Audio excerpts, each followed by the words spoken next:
come to the decision that perhaps more than any other has been delayed, has been avoided, has been ducked. The question of whether to give Heathrow, our only hub airport, a third runway. Yes, on the day the Chancellor says the government backs a third runway, I'm in one of the villages in the shadow of Heathrow. It's a big issue affecting London, even more so for the people living here. And how could this play out politically? London's mayor says he's against it. How many London Labour MPs could be too? And it isn't just Heathrow earmarked for expansion. We'll look at the Chancellor's wider plans for economic growth in London.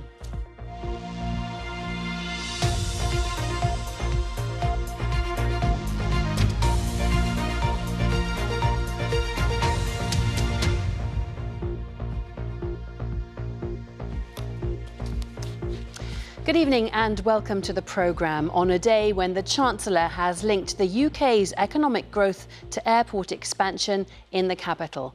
Rachel Reeves mentioned a number of major infrastructure schemes in her speech on growth today. First of all, in West London, the owners of Heathrow Airport want to build a third runway. The scheme would mean villages such as Harmondsworth and Longford would likely be partly or wholly demolished. There's no timeline for when a third runway could open, but it would probably be well into the 2030s. Elsewhere, there was a nod to Gatwick Airport, which wants to bring its second emergency runway into routine use, widening it by 12 metres. The airport says construction could start this year and be completed by the end of the decade. At Luton, the airport wants to increase passenger numbers by extending its existing terminal and building a second terminal. And Rachel Reeves mentioned the Lower Thames Crossing, a new £9 billion road crossing between Kent and Essex, linking the M2 and the M25. The Transport Secretary is expected to make decisions about some of those projects in the next few months.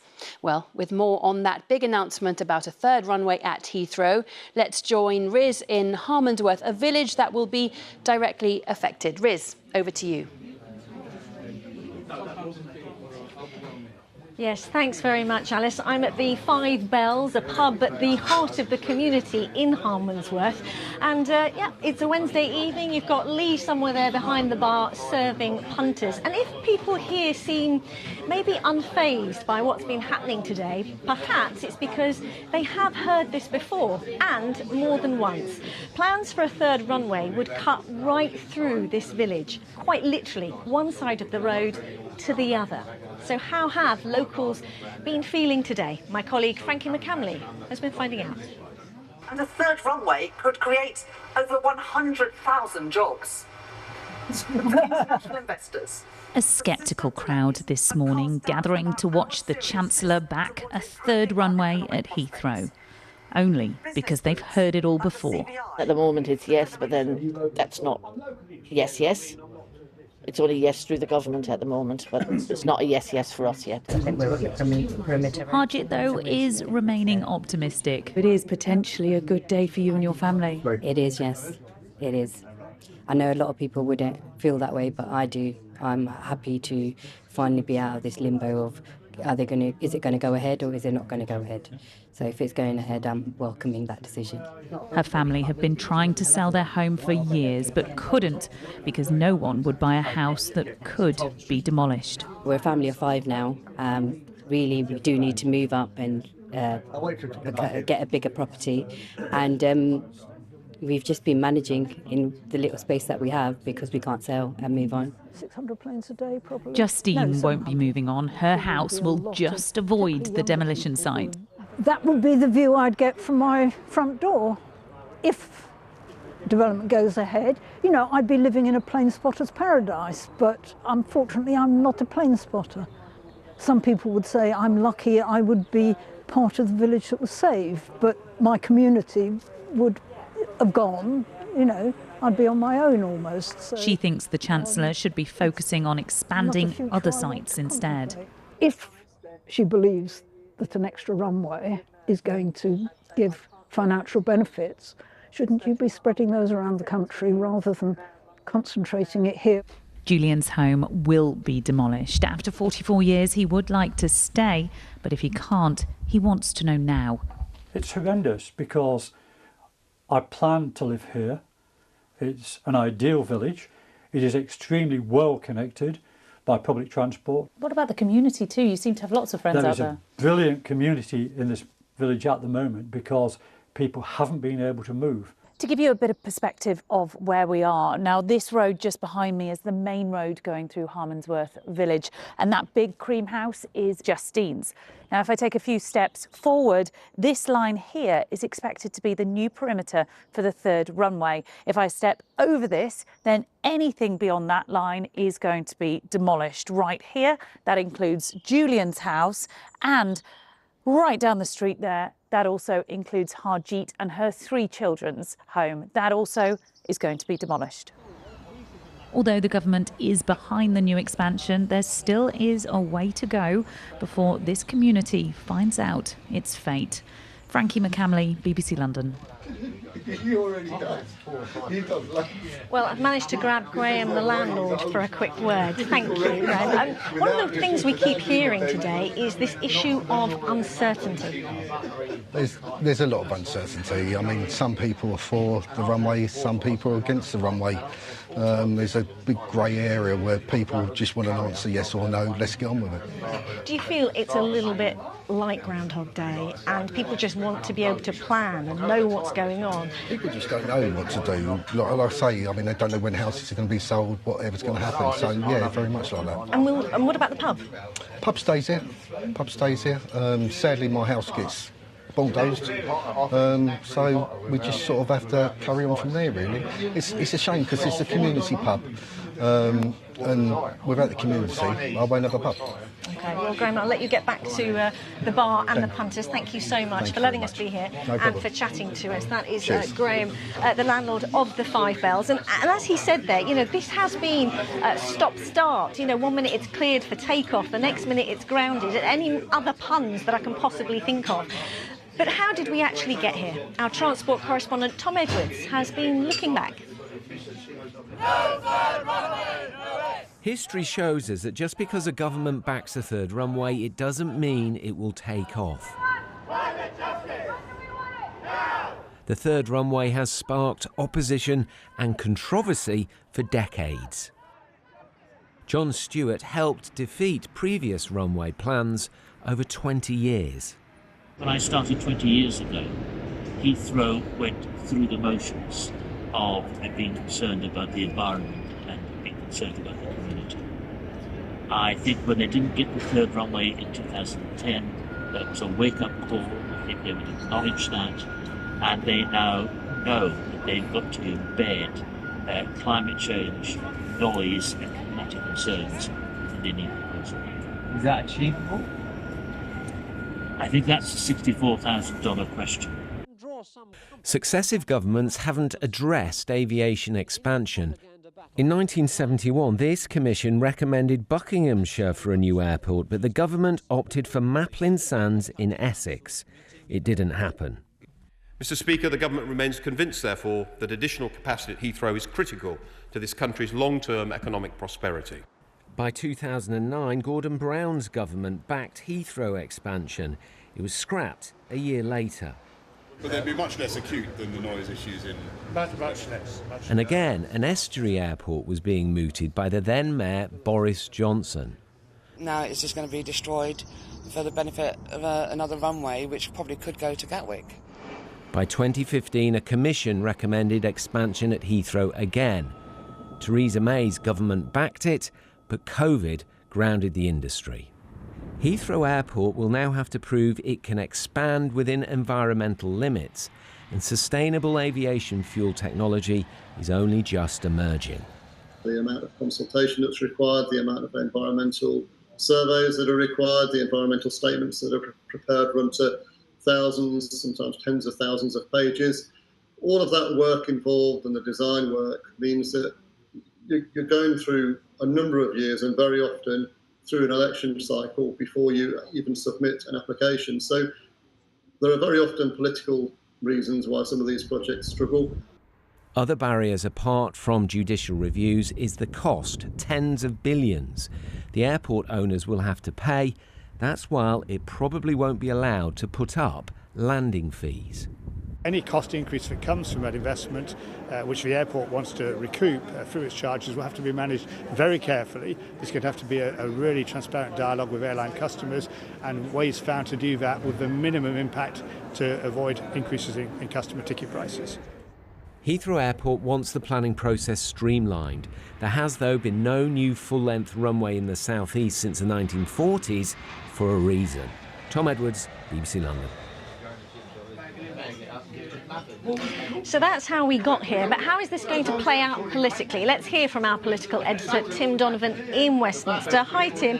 Well, we've already got concerns from London's mayor, for a start. Yeah, around the country, mayors and council leaders and regions were welcoming their plans for growth that they heard today. But here in the capital, this huge project is opposed by its mayor. So Sadiq Khan says he will use any means necessary to challenge Heathrow Airport if, and it is quite an important condition, but if their plans, when they present them, don't meet his objections. And he gave his reasoning a little earlier to Carl.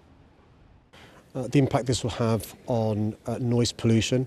This is the biggest conurbation in Europe. The numbers of people affected by just 2 runways is more than those affected by Paris, Charles de Gaulle, Madrid, Munich, Frankfurt, Amsterdam put together. The second reason why I object to a 3rd runway is because of the impact on air pollution.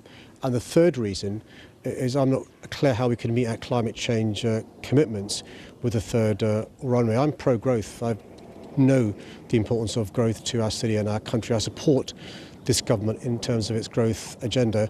A new runway at Heathrow is not something I can support. She says expanding Heathrow is compatible with a net zero agenda. You don't agree with that, do you? Well, let's wait and see the plans that Heathrow come up with. Heathrow haven't yet told us what their plans are going to be. You know, a new runway would mean disrupting the busiest motorway in the country. We'd have to build a tunnel under the M25. Who's paying for that? A new runway means the A4 is going to be rerouted. Who's going to pay for that? It means new trains required for the Piccadilly line, new trains required for the Elizabeth line, and expansion of Southern Rail. So it's for Heathrow to come up with their plans.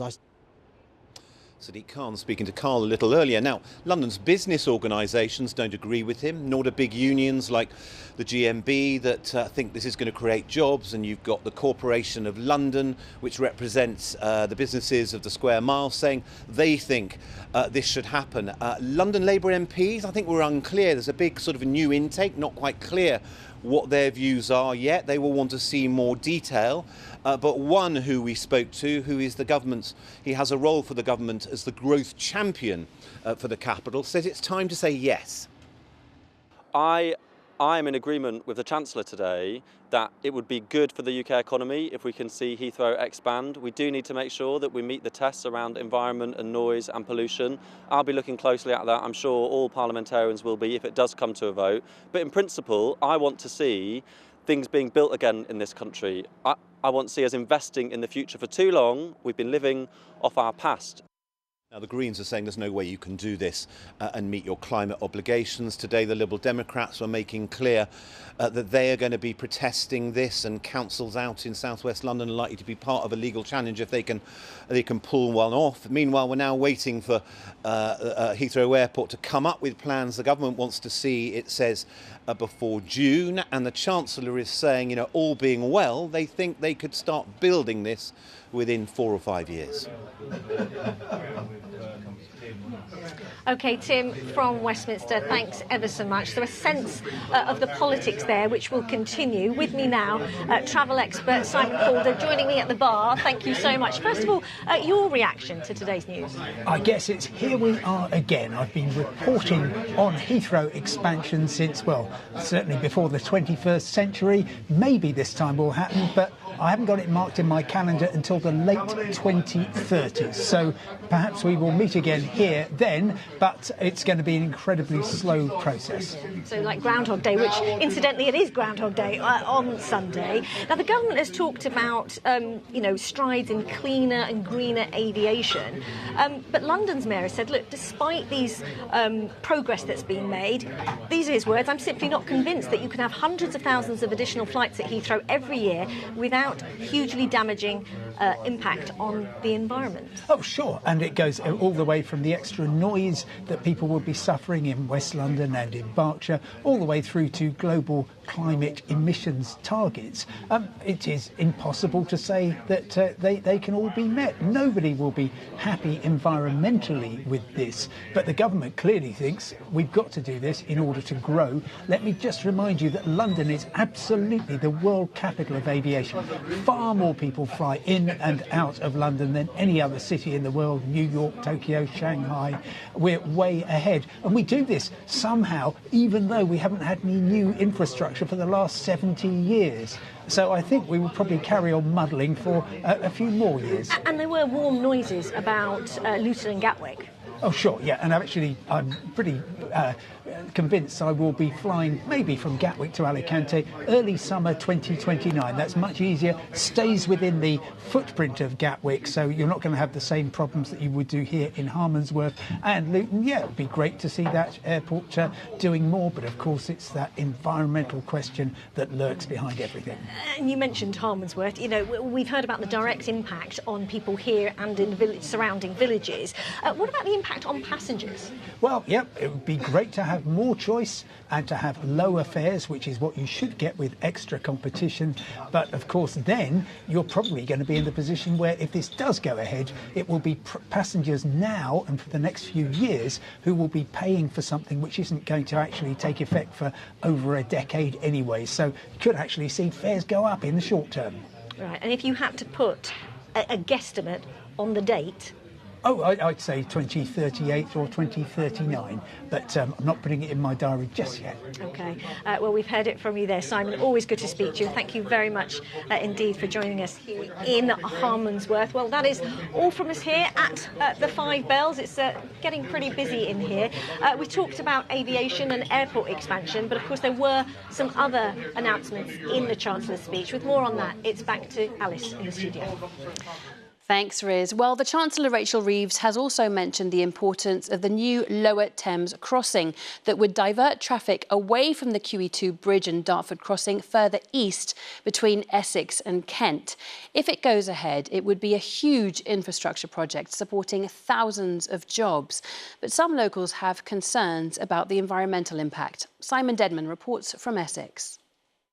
Well, the Chancellor said she's going to prioritise building infrastructure projects that the country desperately needs. And she name-checked building a new crossing over the Thames between Essex and Kent, a 14-mile road from the M25 to the M2 with the longest road tunnel in the UK.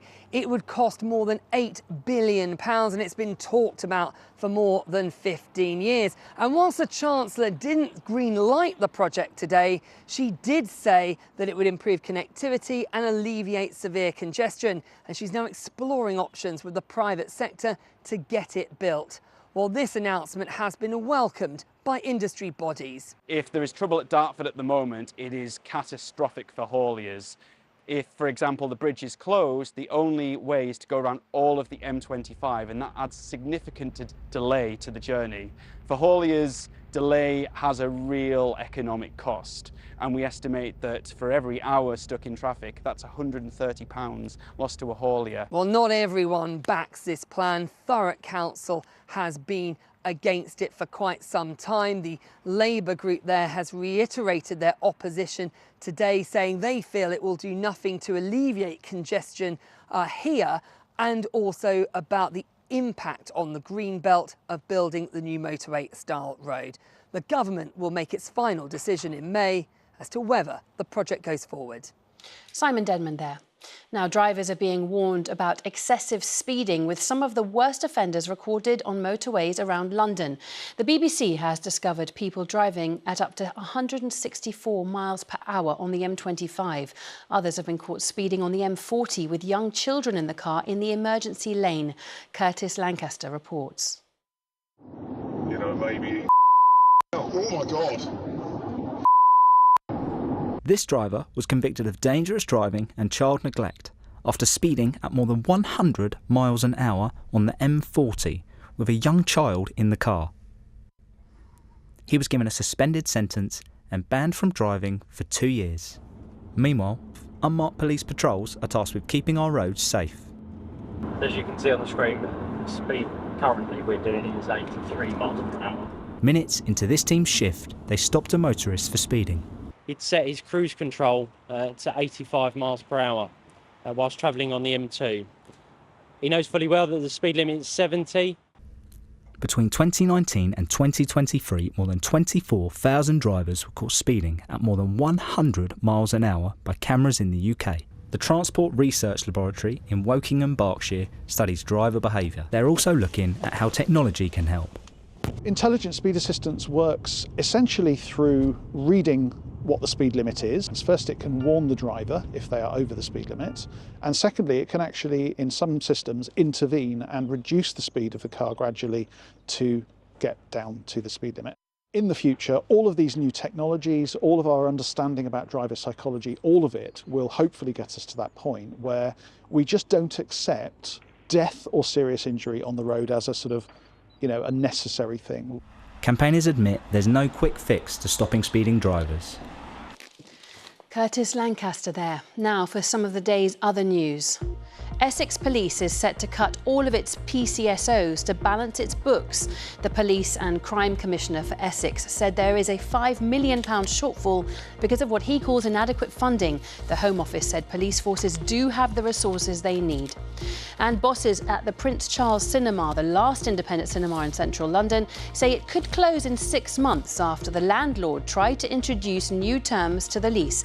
But Criterion Capital, which owns the cinema just off Leicester Square, says the terms of the new lease are standard practice and not unreasonable.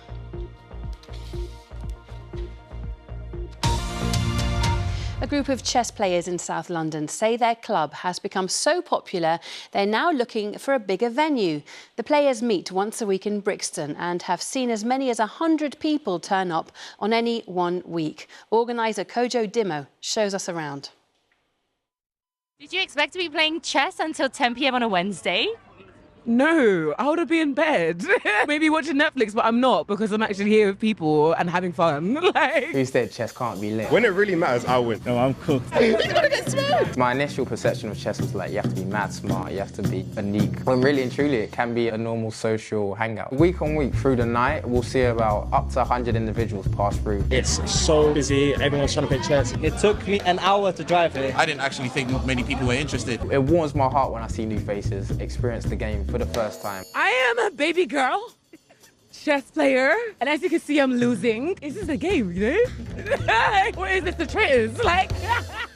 Kind of the reasoning behind founding this chess club was me and my friends finding our friendship dwindle in a sense where we were doing baseless activities, such as going out to parties. It was the only time we'd meet up. We dedicated one day a week to meeting up, which happens to be in a chess club in central London. Chess night, you ready? I saw the necessity to extend that shared passion to a wider audience, to make it more accessible to people like myself. Chess is a game where you're forced to focus, you're forced to take time, be patient. All that matters right now is, am I going to lose or am I going to win? Or will we stalemate and draw? Looks like fun. Now let's get a look at the weather with Stav Daneos, who's here. Finally, it's stopped raining, Stav. Finally, yeah. A lot quieter now after all the rain that we've had, all the flood warnings across the country. Things are looking a lot drier now with high pressure building in. Good evening to you. In fact, tomorrow will probably be the best day of the week, with working week certainly with regards to sunshine, but it will be colder. We've got a frosty start to the day tomorrow as winds fall light under a ridge of high pressure. The rain, which we've had associated with this area of low pressure the south of the UK, which brought rain to Sussex, Kent and Essex, will pull away and skies will start to clear. So by the end of the night, it will be a lot colder, maybe a touch of frost in the northwest home counties, down to freezing there, 3 or 4 degrees for the capital, and those winds will become lighter. It does mean tomorrow morning will be a dry one, sunny, chilly. There may be the odd mist and fog patch in the home counties outside the M25, and through the afternoon a bit of fair weather cloud bubbling up, but it stays dry. Lots of sunshine. 7 or 8 degrees will be the high in those northerly winds. So that's how it's looking for tomorrow.